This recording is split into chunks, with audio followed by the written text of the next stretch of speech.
Alright, so in the last video I showed how to adapt the 4-inch dust port on a table saw down to a 2.5-inch shop vac. And I'm going to show you how it worked. Alright, I just got done ripping down a bunch of pressure treated 2x6s. Alright, I had to do 10 rips to make 10 of these, and then I ran a dado on each one. Alright, so I don't think I'm sure the rips didn't make that much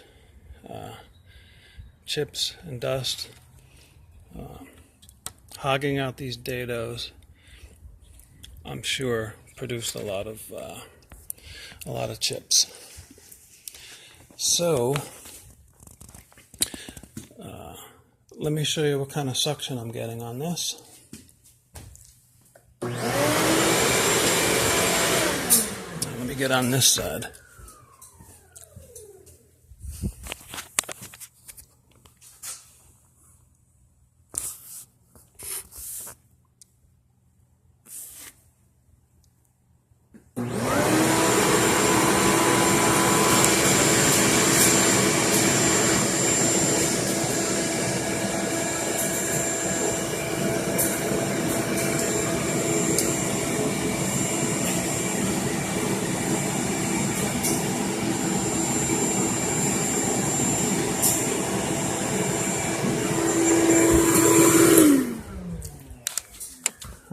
So as you can see, it's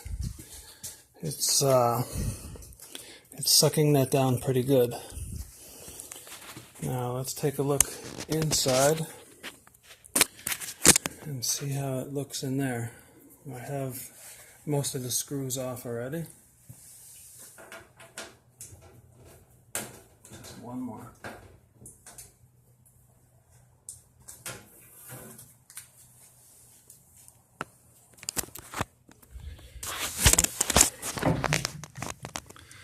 That's how it looks in there. A little bit of buildup on the ledge there.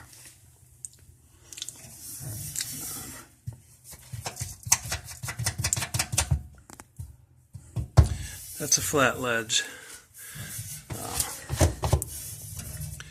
Importantly, the entire chute is clean and clear.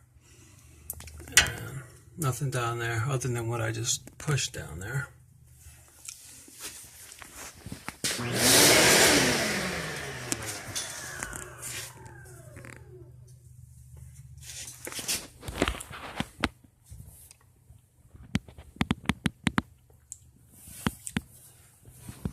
Alright, let me show one other thing. Show you what kind of pull this is getting on this side panel.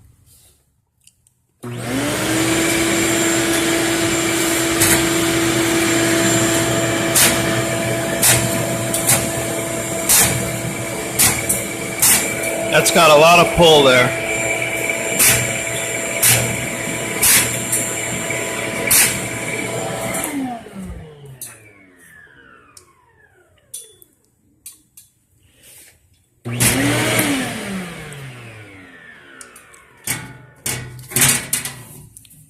Alright, let's take a look inside the shop vac. See what we have in there.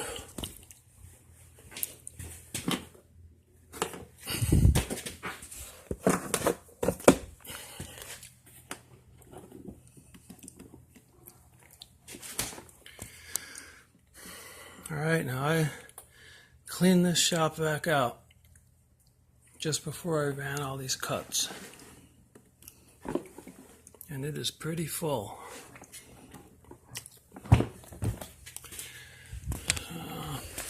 I think if you were just doing straight up rips without the dado on there, I think it would take a lot, I'm sure it would take a lot longer to fill that up. I would say majority of that is from hogging out all those dado cuts. But that is something to be concerned about.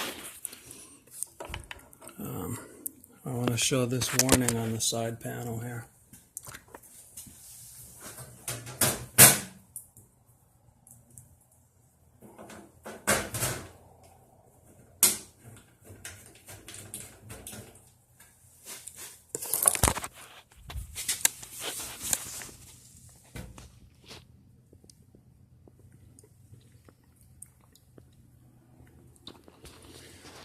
Alright.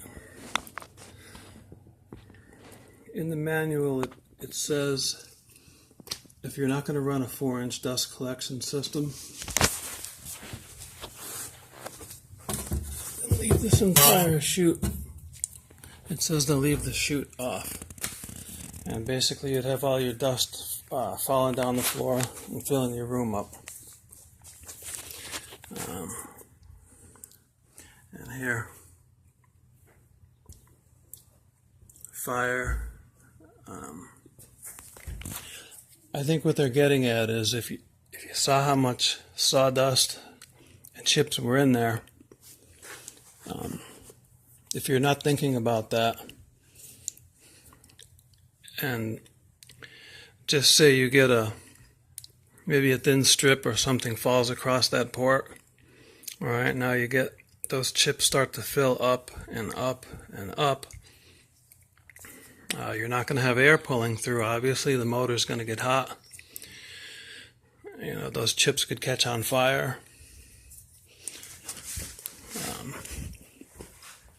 When I was making the cuts, what I did was I would periodically grab a flashlight and take a look down through here, down at the chute. Every time I looked, the chute was nice and clear, but you do want to be aware of that.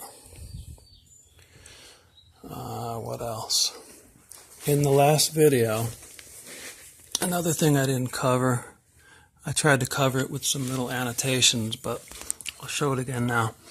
Where the cabinet meets the table, right in here, all the way around the entire saw, you can stick your finger up, well, maybe your pinky finger over that and into the inside cavity of this saw.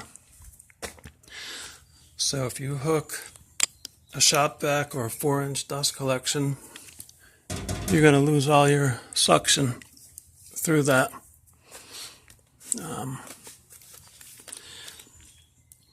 I knew I was pretty sure I could fix it, but before I try to do any elaborate kind of fix, I figured let me just tape them shut and see what happens. So as you can see, I just taped them over, and as you saw with the smoke, I have really good suction pulling through this thing.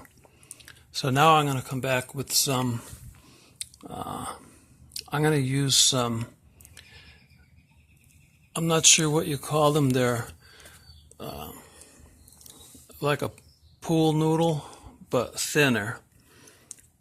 I think you could get them for like doing crafts, or like in windowsills they sell tubular foam strips, or you could take foam copper tubing, the insulation that goes over copper tubing, and cut it into some strips, maybe like 3/4 by 3/4, and then just stuff them in here.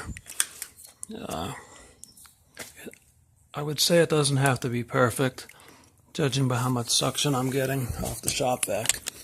If you don't do that, you're going to lose most of your suction, and it's not going to work too good.